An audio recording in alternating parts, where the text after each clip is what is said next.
Hi friends, എല്ലാവർക്കും ഉപ്പും പുളിയും കുക്കിങ്ങിലേക്ക് സ്വാഗതം. ഇന്ന് ഞാൻ നല്ല ടേസ്റ്റി ആയിട്ടുള്ളൊരു പപ്പായ തോരനാണ് ഉണ്ടാക്കുന്നത്. അതിനുവേണ്ടി പപ്പായയുടെ തൊലിയൊക്കെ കളഞ്ഞെടുക്കണം. ഇതേപോലെ എടുത്തതിന് ശേഷം ചെറിയ കഷ്ണങ്ങളാക്കി മുറിച്ചെടുക്കുക.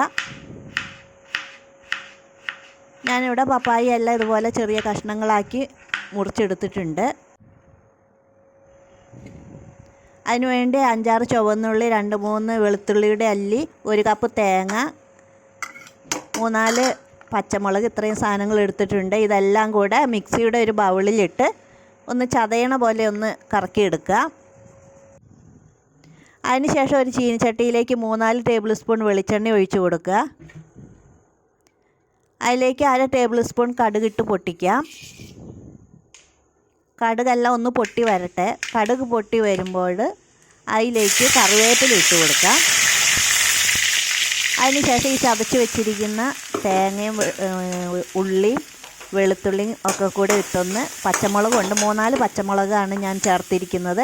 ഇതെല്ലാം ഒന്ന് ഇളക്കി 1 മിനിറ്റ് അതിൻ്റെ പച്ചമണം പോകുന്നത് വരെ ഒന്ന് വഴറ്റാം.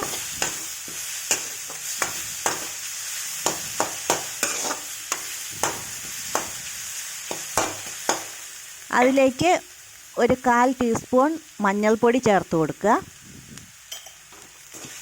അതും ഒന്ന് കൂട്ടി യോജിപ്പിക്കണം. ഇനി പപ്പായ അരിഞ്ഞത് അതിലേക്ക് ചേർത്ത് കൊടുക്കുക.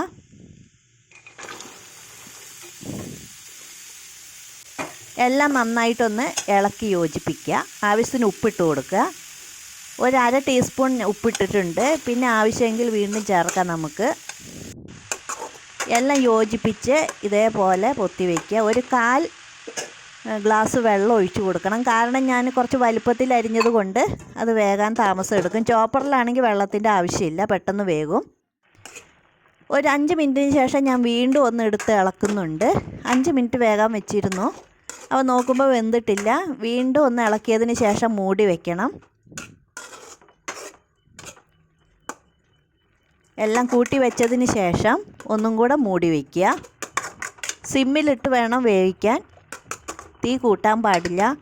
അടിയിൽ പിടിച്ചു കഴിഞ്ഞാൽ അതിൻ്റെ ടേസ്റ്റ് മാറിപ്പോകും. അപ്പോൾ ഇപ്പോൾ പപ്പായൊക്കെ നന്നായി വെന്ത് വന്നിട്ടുണ്ട്.